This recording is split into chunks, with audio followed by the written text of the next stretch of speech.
Efesios capítulo 5. Estén sujetos los unos a los otros por reverencia a Cristo. Las esposas deben estar sujetas a sus esposos como al Señor, porque el esposo es cabeza de la esposa, como Cristo es cabeza de la iglesia, la cual es su cuerpo, y Él es también su Salvador. Pero así como la iglesia está sujeta a Cristo, también las esposas deben estar en todo sujetas a sus esposos. Esposos, amen a sus esposas como Cristo amó a la iglesia y dio su vida por ella. Esto lo hizo para santificarla, purificándola con el baño del agua acompañado de la palabra, para presentársela a sí mismo como una iglesia gloriosa, sin mancha, ni arruga, ni nada parecido, sino santa y perfecta. De la misma manera, deben los esposos amar a sus esposas como a su propio cuerpo. El que ama a su esposa, se ama a sí mismo, porque nadie odia su propio cuerpo, sino que lo alimenta y lo cuida, como Cristo hace con la iglesia, porque ella es su cuerpo, y nosotros somos miembros de ese cuerpo. Por eso, el hombre dejará a su padre y a su madre para unirse a su esposa, y los dos serán como una sola persona. Aquí se muestra cuán grande es el designio secreto de Dios, y yo lo refiero a Cristo y a la iglesia. En todo caso, que cada uno de ustedes ame a su esposa como a sí mismo, y que la esposa respete al esposo. Palabra de Dios, te alabamos, Señor. Qué feliz el hombre que sigue los caminos de Dios. Si vivís como Dios te pide, vivirás del trabajo de tus manos. Serás feliz con todo lo que Dios te dé. Tu esposa será como una vid fecunda. Tus hijos serán como brotes de olivo alrededor de tu mesa. Así será bendecido el hombre que ama al Señor. Serás feliz muchos años y verás a los hijos de tus hijos.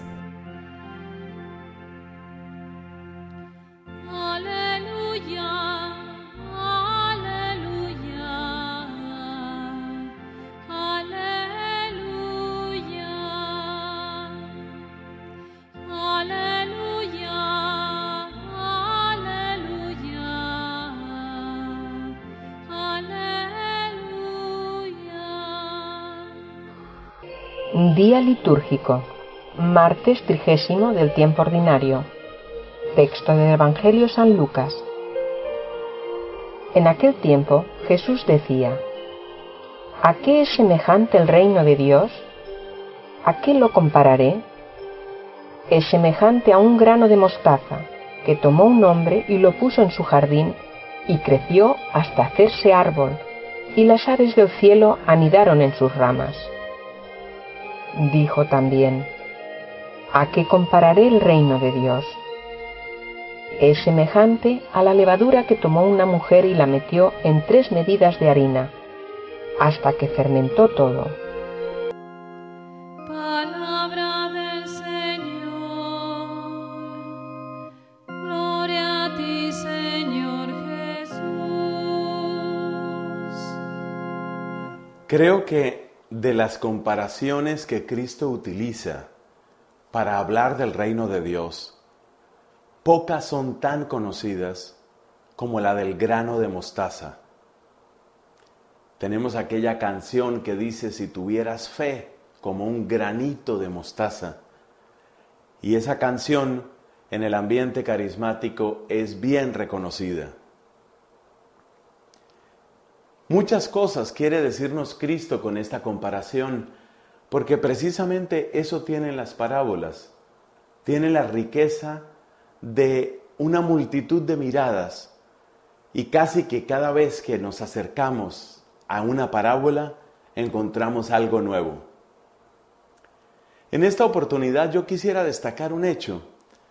Cuando Jesús dice que el reino de Dios se parece a una semilla que crece nos está diciendo que se trata de una realidad viva. Y cuando hablamos de algo vivo, estamos hablando de algo que está más allá de nuestro inmediato control.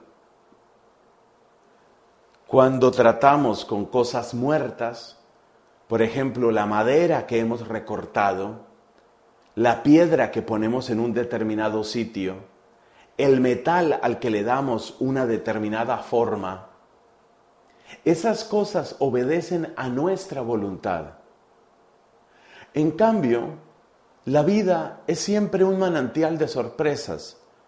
Yo creo que, por ejemplo, las personas que tienen sus mascotas pueden darnos más de una lección en este sentido.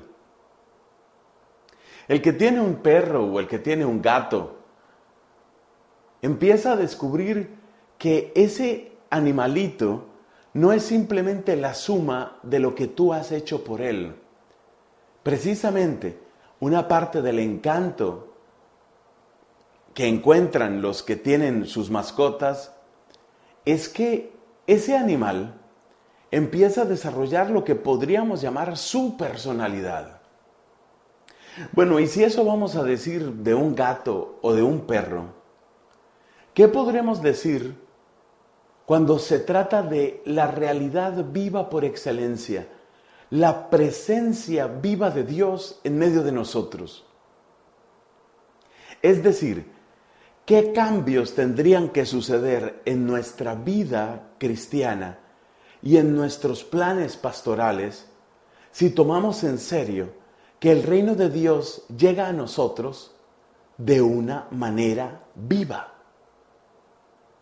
Y si llega de una manera viva, lo que a nosotros nos corresponde es ayudarle a que crezca, pero crece desde dentro, crece desde su vitalidad propia.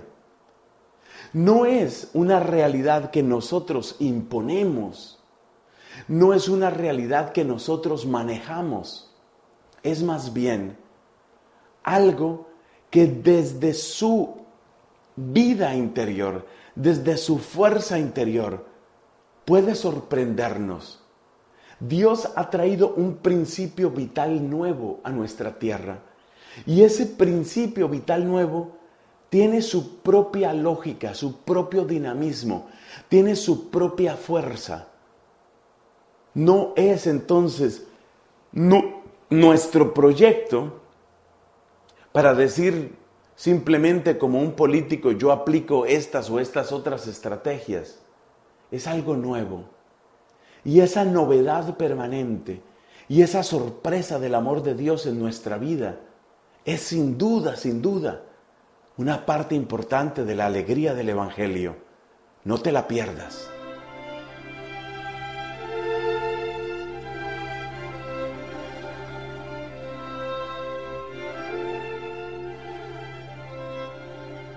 Hermanos, yo creo que esta parte de los escritos de San Pablo, me refiero desde luego a la primera lectura del día de hoy, es sumamente conocida, especialmente por los matrimonios que se celebraban hasta hace unos años, porque hasta hace unos años casi siempre la primera lectura en la celebración del matrimonio era este texto de la carta a los Efesios, y donde se dicen muy claramente cosas que tal vez no suenan muy simpáticas. Por ejemplo, que las mujeres se sometan a sus maridos como al Señor. Imagínate eso. El marido es cabeza de la mujer como Cristo es cabeza de la iglesia. Y en todos los matrimonios, o en casi todos los matrimonios, se leía este texto. Era la famosa epístola del día del matrimonio. Y no cabe duda de que esa lectura, sobre todo si uno se queda con los versículos que acabamos de recordar, pues tiene un corte evidentemente machista. Porque ahí de lo que se trata es de darle potestad y de darle autoridad al hombre. Y se trata de dejar a la mujer pues en una posición de subordinación. Pero decir que la Biblia es machista por este texto es injusto. porque no hemos tomado todo el texto. El apóstol es exigente, podríamos decir, con la mujer, pero yo digo que es muchísimo más exigente con el hombre. Es verdad que dice, como la iglesia está sumisa a Cristo, así también las mujeres deben estarlo a sus maridos en todo. Pero eso significa que la mujer toma el lugar de la iglesia, y entonces al hombre ¿qué lugar le toca? El lugar de Cristo. Y si es exigente decirle a una mujer, tú tienes que ser como la iglesia con Cristo, es tan exigente y es más exigente decirle al hombre, tú tienes que ser como Cristo con la iglesia. De manera que lo grave no está en decirle a la mujer que se someta al marido, lo grave está en no decirle al marido cómo tiene que ser con la mujer. Esa es la parte grave. Por eso dice, maridos, amad a vuestras mujeres como Cristo amó a la iglesia y se entregó a sí mismo por ella.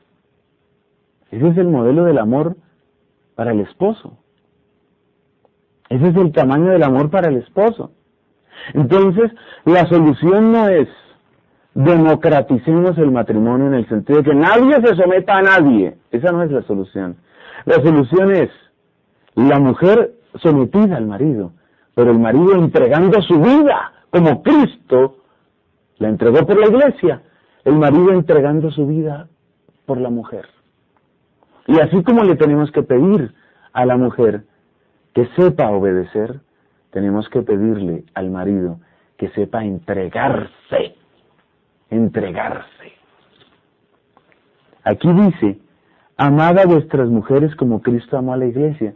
Y por eso cabe preguntarle a los maridos, ¿con qué calidad de amor aman a sus mujeres? ¿Las aman como Cristo amó a la iglesia? Y preguntarles también, oye, tú eres casado, ¿cierto? ¿Tú te estás entregando a ti mismo por tu mujer? Lo injusto no es que se diga que la mujer se someta al marido. Lo injusto es que se calle cómo tiene que ser el marido. Y la Biblia lo dice claramente. Cristo amó a la iglesia y se entregó a sí mismo por ella para santificarla, purificándola mediante el baño del agua en virtud de la palabra. Así deben amar los maridos a sus mujeres como a sus propios cuerpos. Quedémonos pues hoy con esa enseñanza. Lo que Dios quiere no es dos iguales, dos negociando por el poder. Eso no es lo que Dios quiere. Hay otras instancias en la sociedad humana. En un negocio, dos socios son dos iguales. En un partido de fútbol, dos jugadores son dos iguales. Pero en un matrimonio no son dos iguales. En un matrimonio no hay igualdad. En un matrimonio hay complementariedad. Y por eso es distinto que se unan un hombre y una mujer a que se unan dos hombres o a que se unan dos mujeres.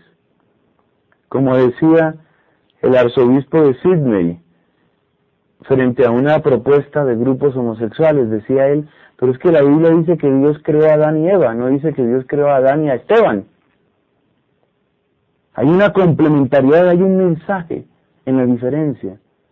Y la diferencia es, hombre, tú que eres el marido, entrégate según el modelo, según el tamaño de la entrega de Jesús. Mujer, hay un compromiso también para ti. Descubre el misterio de ser guiada, descubre el misterio de ser obediente. Y entendemos que así como es imposible para un hombre entregarse sin amor, es imposible para una mujer obedecer si no se siente amada. El problema no es la obediencia, el problema es la calidad de amor de la pareja. Cuando hay verdadero amor, entonces hay verdadera entrega de él y hay alegría en ser guiada, hay alegría en ser liderada, hay alegría en ser acompañada por parte de la mujer. Que Dios bendiga a nuestras parejas y que nos enseñe a descubrir las riquezas del amor de Cristo por su iglesia reflejadas en el matrimonio cristiano.